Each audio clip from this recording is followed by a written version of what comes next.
TV에 보니까 이런 임플란트가 광고하던데 그거는 조금 아닌 것 같은데 다른 걸 권해드리면 환자분들이 혹시 마진이 이쪽이 더 많고 이쪽은 적은 거 아니야? 그렇게까지 얘기하시는 분이 있었어요.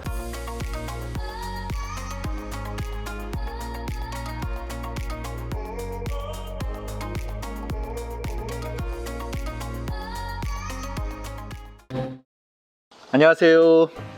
환자 중심의 진료 철학을 실천하는 강북예치과병원의 이상수입니다. 오늘은 임플란트 치료 과정에 대해서 한번 전반적으로 말씀을 좀 드리려고 그래요. 사실 댓글이나 이런 것들을 달리는 것들을 보니까는 깊은 지식이라든가 이런 것들을 원하시는 경우들도 되게 많고, 치과 가면은 제일 먼저 하는 거는 이제 검진과 진단을 좀 받게 되겠죠. 검진을 하실 때는 전신적인 상태나 이런 부분들이 굉장히 좀 중요한데, 첫 번째로 제일 이제 치과에서 많이 보는 게 골다공증약을 혹시 복용을 하고 계시는지. 뼈라는 거는 계속 뼈가 생기고 없어지고 생기고 없어지고 이게 계속 반복을 하고 있거든요. 근데 골다공증약이라는 거는 뼈가 생기고 없어지는 부분들을 억제를 시키는 부분이에요. 뼈를 유지를 하는 건데, 임플란트를 심으면 뼈가 어느 정도의 재형성 기간이 필요하거든요. 근데 그거를 억제하다 보니까 새로 임플란트를 심어 놓은 게 뼈의 정착을, 자리를 못 잡는 경우들이 있어요.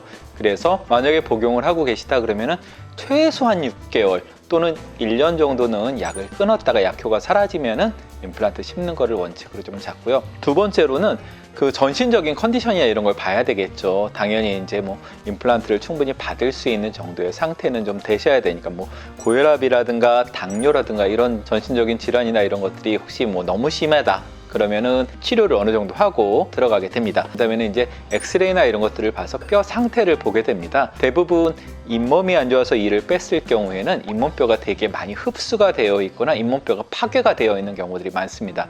이런 경우에는 뼈 이식을 하겠죠. 뼈 이식을 하는데 특히 중요한 부분들이 이제 어금니 아래쪽 같은 경우에는 턱뼈 밑으로 여기에 커다란 신경이 하나 지나가는 부분이 있어요. 그래서 뼈가 너무 많이 흡수가 돼갖고 신경이랑 가까워졌을 때, 그때는 임플란트를 못하거나 아니면 뼈 이식을 좀 더 많이 해서 신경을 다치지 않게 충분한 거리를 유지해야 되는 경우가 있고요. 이 위쪽 부분, 상악 어금니 같은 경우에는 광대뼈 바로 아래쪽 부분이거든요. 근데 한국인들 광대가 발달해 있는 사람들 같은 경우에는 이쪽 부분에 뼈가 없는 경우들이 되게 많습니다. 그래서 임플란트를 이렇게 심으면은 그 광대뼈 안쪽으로 임플란트가 좀 뚫고 들어가기 때문에 뭐 임플란트를 한 뒤로 고름이 나오네, 얼굴이 마비됐네, 축농증이 생기는 이런 부분들이 이제 문제가 돼서, 옛날에는 좀 위험하다 그러면은 임플란트 못 하시니까 틀니를 하세요 또는 브릿지를 하세요 이렇게 얘기하는 경우들도 있지만, 실질적으로 그쪽 부분도 전신적으로 큰 문제가 없다면은 대부분은 뼈 이식을 하면서 임플란트를 할 수가 있습니다. 임플란트 자체를 선택을 하게 됩니다. 의사 입장에서는 되게 조금 난감할 때가 많이 있어요. 예를 들자면 환자분이 오셔갖고 TV에 보니까 이런 임플란트가 광고하던데 나 그걸로 해주세요 그러면은 그거는 조금 아닌 것 같은데 다른 걸 권해드리면 환자분들이 나는 그게 하고 싶은데 그게 제일 유명한 것 같은데 그걸 안 하고 딴 걸 권하지? 혹시 마진이 이쪽이 더 많고 이쪽은 적은 거 아니야? 그렇게까지 얘기하시는 분이 있었어요. 근데 그런 거는 절대 아니고요. 사실 가장 좋은 결과를 얻기 위해서는 재료라든가 수식이라든가 이런 것들은 의사가 결정하는 게 제가 봤을 땐 제일 좋다고 생각을 하거든요. 요즘 많이 알고 계시는 내비게이션 임플란트라는 것들을 많이들 물어보세요. 어떤 거냐면은 그 수술하시기 전에 CT라든가 이런 것들을 미리 다 찍어 놓고, 여기다가 이렇게 임플란트를 심으면 좋겠다 라고 계획을 세우고 그대로 수술을 해서 이를 심을 수가 있는데, 내비게이션 임플란트의 장점이라고 얘기를 할 수 있는 부분은 잇몸을 열지 않고 수술을 하는 경우들도 있어요. 잇몸에 전혀 손대 안 대고 말 그대로 고기만 그대로 뚫어서 하는 경우들도 있기 때문에 통증도 없고 굉장히 좀 좋다라고 얘기를 하시는 경우들이 많고요. 단점이라고 얘기를 할 수 있는 부분 같은 경우에는 뼈가 정말 다 좋아야 돼요. 딴 거 손댈 데가 하나도 없을 때 쓰는 방법이에요. 이거 딱 보니까 뭐 딴 거 아무것도 안 해도 되고 거기 구멍 뚫고 거기다 임플란트 하나만 딱 심으면 되겠어. 그러면 그때 쓸 수 있는 방법이 사실 내비게이션 임플란트입니다. 임플란트라는 거는 굉장히 특수한 금속이라 뼈 속에 넣으면 뼈가 와서 달라붙습니다. 이게 우리 뼈 버렸을 때 깁스하고 기다리잖아요. 위에 상악 같은 경우에는 한 4개월에서 6개월 정도, 하악 같은 경우에는 빠르면은 6주, 한 한 달 반에서 조금 오래 가면은 한 3개월 정도까지, 물론 더 오래 기다리는 경우들도 많습니다.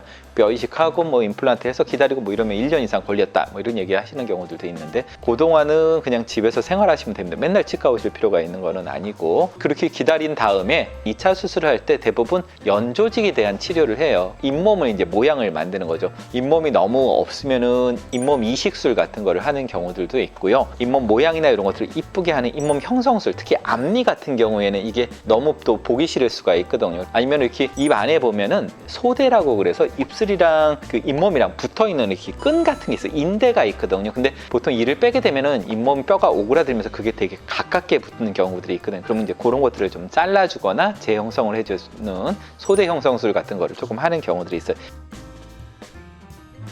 2차 수술까지 다 끝나면 그 다음에 이제 보철 단계로 들어갑니다. 이를 만들어야 되겠죠. 그냥 파는 기성 형태를 쓸 거냐, 맞춤형을 쓸 거냐, 아니면은 그 위에다가 치아 색깔 기둥을 쓸 거냐, 이렇게 세 가지로 나눌 수가 있거든요. 기성 어버트먼트는 보통 제일 많이 사용을 하는 건데, 어금니 같이 이제 이렇게 잘 보이거나 그러지 않고 기능적인 부분들이 좀 중요할 때, 그럴 때 많이 사용을 하고요. 그 맞춤형 어버트먼트, 맞춤형 기둥이라는 거는 임플란트를 심어 놓은 방향이랑 이가 들어갈 방향이 되게 틀리는 경우들이 있거든요. 예를 들면은 뼈가 이쪽에 밖에는 없었고 임플란트는 이렇게 심어놨는데 이는 이쪽에다가 만들어야 돼. 그러면은 여기를 이렇게 꺾인 타입의 기둥이 필요한데, 그런 것들은 천상 이렇게 깎아서 만드는 수밖에는 없거든요. 그래서 맞춤형 어버트먼트, 커스텀 어버트먼트를 만들게 됩니다.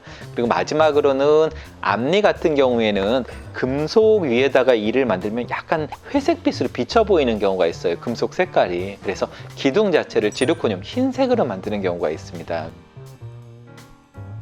마지막으로는 이제 기둥까지 완성이 됐으면 그 위에다 이를 만듭니다. 제일 많이 하는 게 지르코늄 이제 치아를 많이 해요. 강화 도자기라고 설명을 많이 좀 드리기는 하는데, 전체가 치아 색깔로 되어 있어서 지르코늄이라는 이제 그걸 만들어서 끼우게 되는 거고요.